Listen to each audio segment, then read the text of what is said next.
All right, welcome everyone to the Comet YouTube channel. We are doing a series of guest speakers where we dive into some very fun technical topics related to building and scaling Gen AI systems. And today I have with us Lena. She is an absolute expert in building RAGs. I've had some good conversations with her as we prepared for this session about her approaches, and I'm really excited to just go through really some of the best practices around like optimizing retrieval for LLMs. And we're going to deep dive into some RAG techniques, some advanced stuff here. Before we dive in, I want to pass it over to Lena to introduce herself. Thank you, Claire, for the introduction. And hi, everyone who is watching the recording. I'm so happy to be here. My name is Lena. I'm a founder of ParsLabs and Chatbotly, and I've been working in this space of chatbot development, conversational AI agents since I think 8 years now. My career started in linguistics. I studied theoretical linguistics, then AI. I worked as an NLP research engineer and a full stack developer. And yeah, now running a small agency with a team of 5 now, and doing also a lot of public speaking and sharing my knowledge online with people, running courses on AI automation and things like that. So hopefully I will have something interesting to share with you today. All right, well, let's dig into some deep technical topics. I wanted to dive into the advanced techniques for improving RAGs. I think there's a few ideas that you had here. And if you want to share screen, feel free. We can pull up some slides here. But let's dive into some of these more advanced techniques in regards to just improving your RAG systems. Yes, what should we start with? Let's see, I'm thinking about optimizing the retrieval quality. Um, Okay, a yeah, good let one. me share my screen and then we'll Yeah. just see where it leads us. So I prepared a lot of different diagrams with different techniques in a random order. So you are welcome. Thank you. I love this. This is a So, gold mine of information. yeah, so let's start with maybe this. Perfect. I classified it as improving a retrieval quality trick. So in the past, we used intent detection when we were building chatbots. So instead of generating anything for anything, we had to make data sets for, okay, this type of question is about salary. This type of question is I want to talk to customer support. We had all those categories. And I don't see that often being used yet with newer teams who just joined this whole chatbot development. So I want to bring it back. So instead of just generating the response using LLM, you get the user question. So what's the salary? Then you predict an intent and you get an answer that your SMEs have written. So the answer that's in your database and it says the salary for this position is salary. And then you paste this information to the prompt and then you generate an answer. Or just like you used it before, we just show a static response, skipping the LLM part and RAG part completely. And then as a fallback, if no intent is predicted, so if it's not one of your frequently asked questions, then you can go and search answer in the vector database, find relevant documents and give a response just as you typically do with RAG, and otherwise say that you don't know the answer. So this is a basic technique that we can use. Let's see what else I have. Then I have an idea of using function calling as intents. So what I was thinking about here is you can either use the old NLU models, they work still perfectly fine for intent detection, or you can use LLM for intent detection. Hmm. But you can also use function calling as an alternative for intent detection. So it would work in a very similar way as what I just described. If function is not predicted, then you do whatever you are doing before. And if function is predicted, then here we can do multiple things. For example, let's say the user said, I want to schedule an interview. I think most of my use cases would be in this HR domain, just for the context. So the user said, I want to schedule an interview, and we predicted a function which is called schedule interview. And what we can do here is maybe we call an API to schedule an interview, and then we bring information from the API, and then we say, okay, it's scheduled. We can also fetch the data from the external source, and this is why I put this in the category of improving retrieval. So you trigger another data retrieval mechanism on function calling, and then you get a better quality response, more relevant one. Um, and this is not so relevant for RAG, but you can, like another fun thing that you can do is on function call, you maybe push the user data. So let's say here you know that the user wants to schedule interview on Monday and they can also be there on Tuesday and Wednesday. So you store this data for the user so that later when you are talking with the same user within this conversation, you can pull it back. And this is to tap on another thing that we wanted to discuss today, which is personalization. So the more data you store about the user, the better you can personalize things. Okay, this is fantastic. A few things stood out to me that I want to dig into.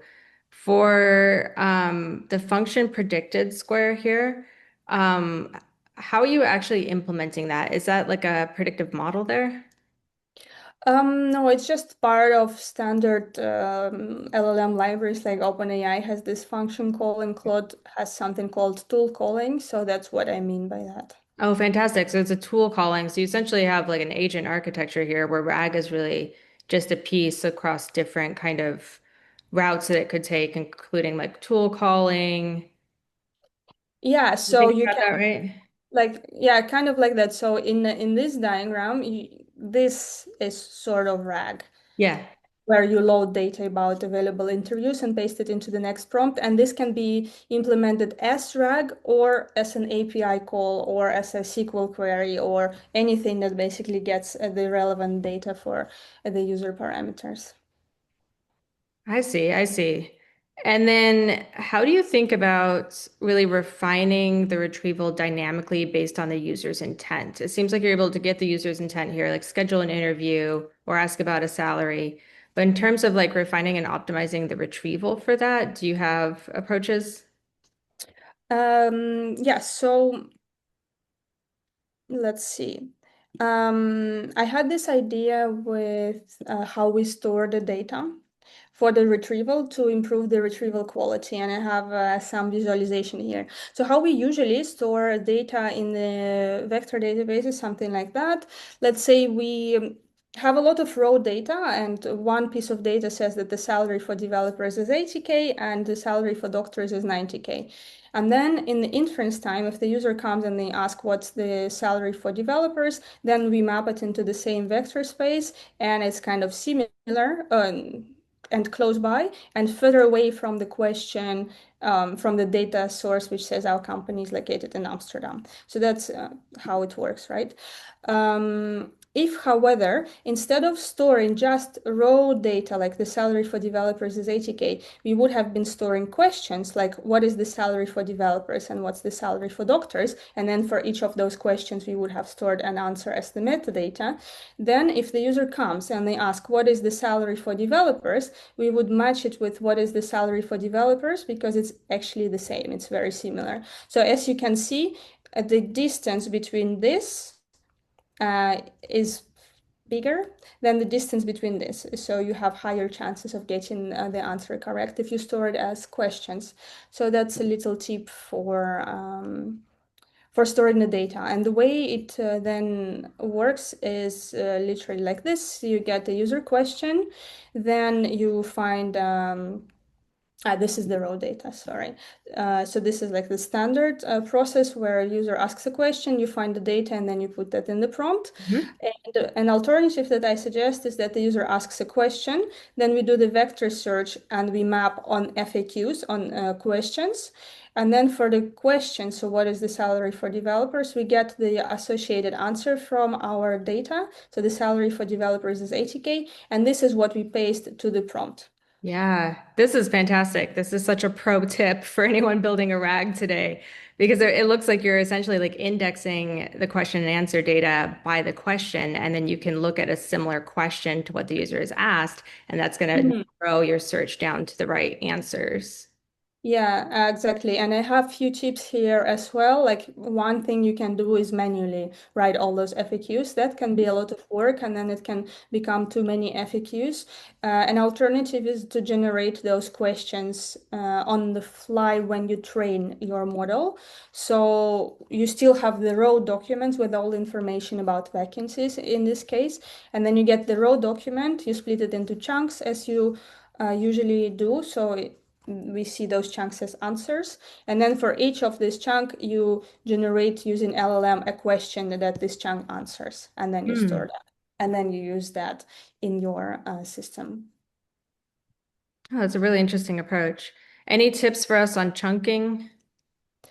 Um, Not really.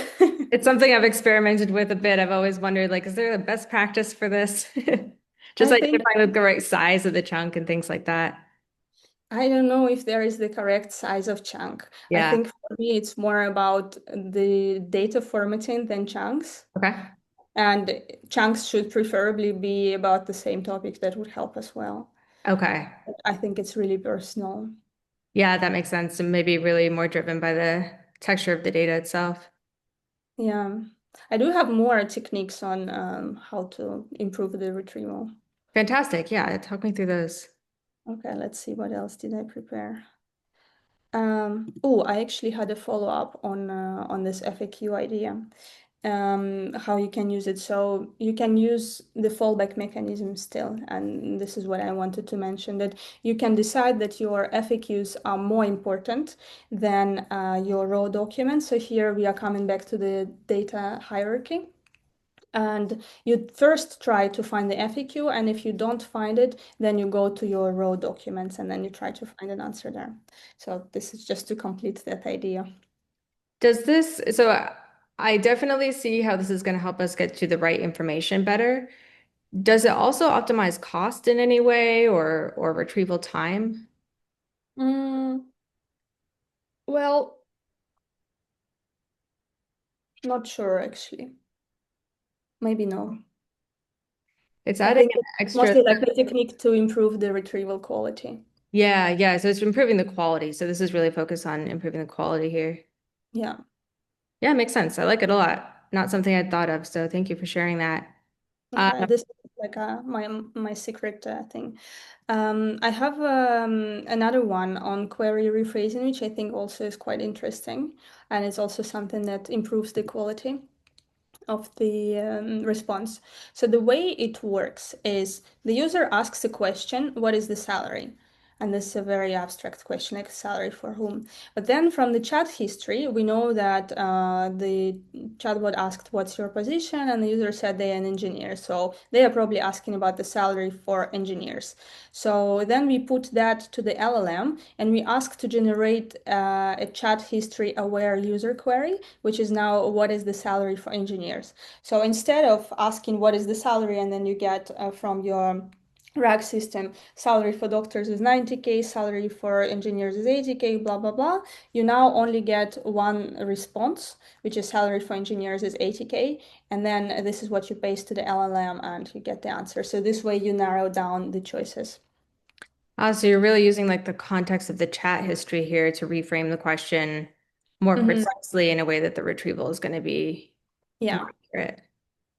Yeah, and then there is another technique which goes in another direction, um, which is multi-query expansion, multi-query retrieval or query expansion, which works like that. So you take the user question, and then instead of narrowing it down, you generate multiple questions for what the user asked. So how much do they pay? What is the salary they pay? How much will I earn?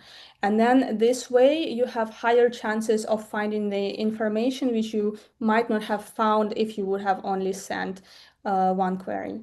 And you might ask about the cost. So this is not helping with the cost because you Yeah. now have this like extra LLM layer, but it does help to find information that you wouldn't have found otherwise. Gotcha. So it's really, I mean, it's going to be a trade-off between like cost and accuracy and finding the right information is what it looks like here.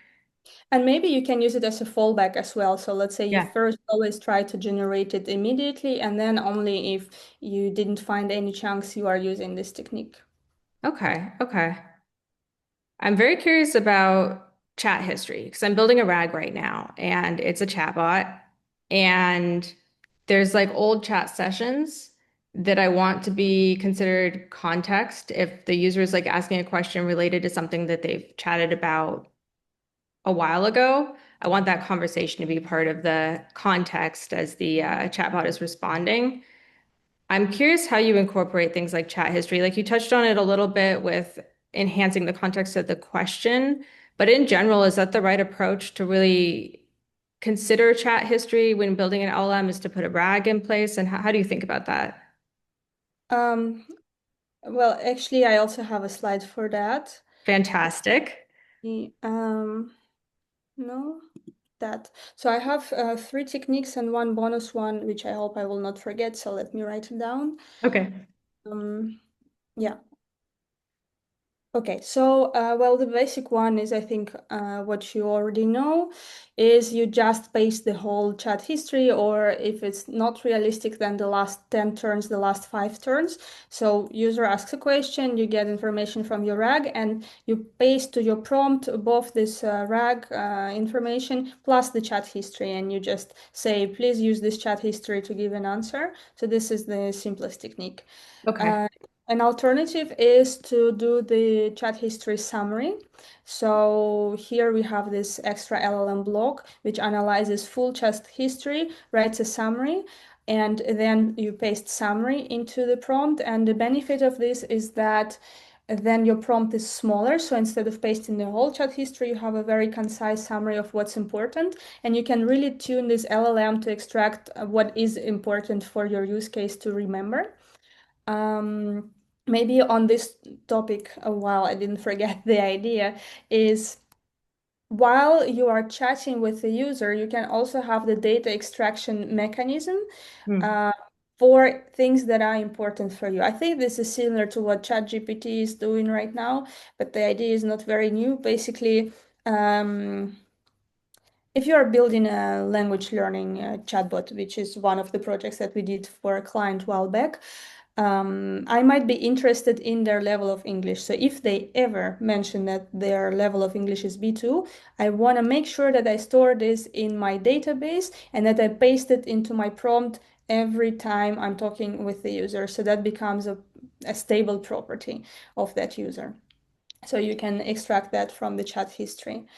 And then there is this last third technique where you use RAG on top of your past conversation history.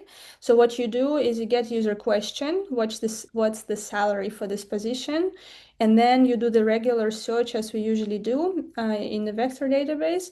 And next to it, you also search among past conversations that the Okay. user had or past summaries or this information about the user that we are storing in a more structured format in a SQL or a JSON, and then you get that as well and you paste it to the LLM.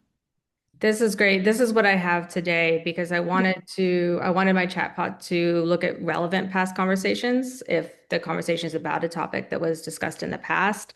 So I'm storing all my chat history and then I'm doing retrieval and injecting it into the prompt. Here's what I'm not doing though, the summary thing. The summary is really interesting. If you go back to the previous slide, the thing that stands out to me about this is how customizable it is because the summary, when you're asking for the summary, it's probably a prompt there. And Mhm. based on the use case, you can really direct what kind of information you're pulling out of this chat history. So if it's really relevant to like build a user profile or something like that, you could essentially do that with this mechanism. Yeah, I love this. Or you can even do this query retrieval thing, but then also for the conversation history. So maybe you rewrite the query with which you search for the summary.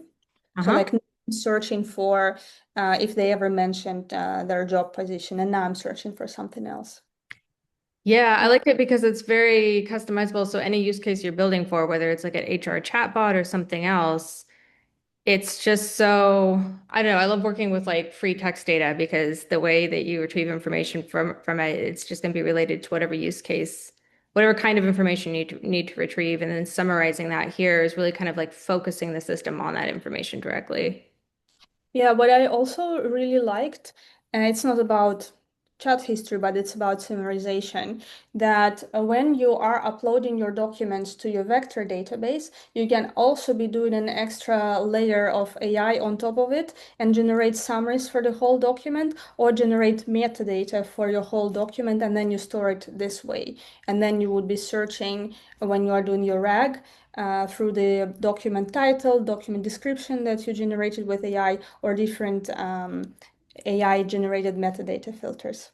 I like it. I like it. I feel like that kind of personalization is where these things can become quite powerful. I have a really cool use case for personalization, actually, Yeah.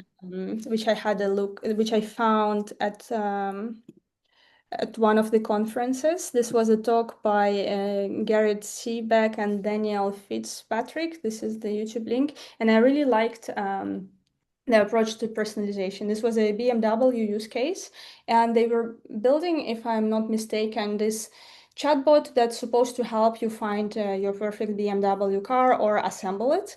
And they come up with this idea, or they shared this idea of fluctuating and stable properties of the user, which I really loved. The idea Mm. was that the user can have stable properties like um, in their case, if I'm very tech savvy and I know all those BMW use cases and technical words. So this is going to stay the same throughout the conversation. And this is where we can use this LLM on the conversation history to extract this stable property like, okay, it looks like this person is like that. And then you can paste it into the prompt in the beginning of the conversation and it will always stay like that. And the LLM might be instructed to then also use this technical language because maybe I would love it. However, there are also those fluctuating properties that depend on where we are in the conversation. So, for example, right now, when the chatbot told me something, I got very angry. And in this current message, you can see, like, oh my God, can't you just do what I asked? That in this moment, I'm very angry. So, you then have this LLM predicting this fluctuate. Actually, I don't know if it's fluctuating or floating. Well, one of those two. Similar You can semantically. like a fluctuation property when generating the next response only. So the instruction, and here you can also do maybe even RAG on those instructions. So you can have a database where you say, it doesn't have to be RAG. It can be just a simple SQL query or like a metadata search that when the user is angry, then this is the instruction that you need to execute. So you paste that into the LLM only for the current response, and then the next time you forget that and you only keep the stable properties until you discover new important properties that are relevant for here and now. I really love this. Wow. Okay, you promised advanced RAG techniques in this talk, and you're definitely delivering. This is really interesting. So you're talking about you have essentially stable static properties, and that's maybe like, I don't know, trying to put it into context, I think of like this example. This example is great. The person's mood is not gonna be stable necessarily. Whereas maybe the task that they're trying to accomplish is. And then you have these fluctuating properties, and that's like something that is also injected into the prompt and helping the LLM respond at that time. So it's almost like adjusting dynamically to the user and their behavior as they're interacting with it. Yeah, exactly. And here you can also put the whole science behind customer support and sales in, because Yeah. there are multiple frameworks on how you actually work with those fluctuating properties in customer support and sales settings. Like if you notice the person is in a hurry, then do this. If you notice that they are unsure, do this. So this is a framework you can use to implement this rules, guidelines. Yeah, yeah, absolutely. And drawing from those subject matter experts, like some people are just amazing at customer support. And like you're saying, there's all these kind of like methods to these different scenarios, and we can encode all of that dynamically here. Yeah. Or use AI to analyze the past customer support conversations and then extract those guidelines from them as well. Yes, I actually have good luck with using AI in situations like that, like as a subject matter expert sometimes. Mm. What did you try? Yeah, so I was doing prompt engineering. I'm building a poker coaching app. That's the rack system that I'm building right now. That's top of mind as you walk me through all this. And I needed a prompt that would just define, it was like a system prompt defining the role of the poker coach and all its knowledge that it has and expertise. And I was writing it myself, and then I asked ChatGPT to write a prompt and described what I was trying to do. And the best performing prompt was actually the one that came from ChatGPT. So that was kind of an interesting experiment. Yeah, there is even those like I think Claude has this prompt generator. I think that maybe they are good at this retrospective and it's better if you speak its Yeah, own language. Yeah. very interesting. I have one last technique which I think would be really cool, and I think that this is all for the scary diagrams that I prepared. Do you want to see it? Amazing. Yeah, let's wrap up with that one. Okay. This one I looked up at the YouTube channel of VoiceFlow, and this one is about asking clarifying questions to also help guide the RAG. And the way it works is the user asks how much, for example, and then we are using this query rewriting technique. So we say probably the user meant what's the salary. It's a better query. And then we take chunks from our vector database as we usually do. And here where it becomes interesting. We have another LLM prompt which goes through this information and it compares it with this and it asks, do we need to ask a clarifying question based on what the user asked? And the information that I have, can I already confidently answer the user? In this case, we can see that we don't have enough information from the user. We don't know if they are an engineer or a doctor. So in this case, LLM prompt would say, yes, we need a clarifying question. Then we would generate this clarifying question, which would be, are you an engineer or a doctor? And then we'll do the iteration again. And in case we don't need a clarifying question, then we just give a response. So in this situation, how is the system identifying that it needs to ask that clarifying question, that there isn't enough information to answer? So you typically write an LLM prompt where you input the chunks, so the context retrieved by your RAG system, and you compare it with the user question. So basically, the question that this LLM prompt is trying to answer is the question specific enough given the data that I have? And they had a really cool telecom example. I really recommend this YouTube video, by the way. It's probably one of the most shared YouTube videos at my consultation. So when I am giving consultations, I always share it. Yeah, and for this telecom, they have a lot of guidelines and documentation of how the phone system work, what you pay for, how things depend on the country, and the data is very specific, but questions aren't always. And by comparing those two, you can know if you need to ask a clarifying question. Okay, super helpful. We will link these YouTube videos that you mentioned down below so that our audience can find their way to those as well. Cool. Yeah, I think that from the diagrams, that's it. So I'll stop sharing my screen. Okay, thank you for walking us through that. Very relevant because I'm in the middle of building a rag and now I'm like inspired with so many ideas about how to improve this thing. Really appreciate you sharing your insights. It was a lot of stuff that I think a lot of folks building rags today are not thinking about yet. So really enlightening. I guess to wrap up with one last question, I'd love to just hear from you any tips or advice you have for people who are building rag systems today. What's any pitfalls they should avoid based on your experience or any best practices they should make sure that they don't forget? Well, if I only had to choose one advice, it would be about the data quality. So garbage in means garbage out. So think about how to organize those data checking, contradiction checking systems to make sure that your data is up to date and is clean. This is probably going to impact your data quality the most. And then use some of the techniques that I mentioned. My favorites would, and the easy to set up would be this FAQ idea, Yeah. generating those FAQs at scale and this clarifying questions. I also think it's quite helpful. Very cool. Thank you for sharing. My favorite takeaway, like everything was really, really helpful, but the summary thing really stood out to me because I feel like that would be such a useful way to like build a user profile based on conversation history. So I got my homework. That's going to be my next step in my project. So thank you for sharing. I'm curious to see what you're going to build with this poker trainer. Yeah, it's a poker coaching app, so it learns your play style and then can give you like very personalized advice. So I'm really leaning on the RAG to offer that like personalization. Yeah, Hmm. Oh wow. really fun. Have never seen anyone who's building anything like this. I see a lot of like apps that are automating like playing poker, but not coaching humans, and that's where I'm trying to. Oh, So, they're taking away the most fun part. exactly, I don't want to automate that. Amazing. Well, this was so helpful. Any last words or anything you wanted to share with our audience? Maybe keep experimenting, iterating, and sharing your results online so that we can all learn from each other and build cool, amazing things together. Absolutely. I love it when people share their work. I try to share my work when I'm working on projects. I'll just post, even if it's not done, I'll just post blogs about it or share on LinkedIn. So if anybody's working on a RAG, drop some comments down below. We'd love to hear what you're building and share your best practices with us. What worked, what didn't work. Always love those conversations.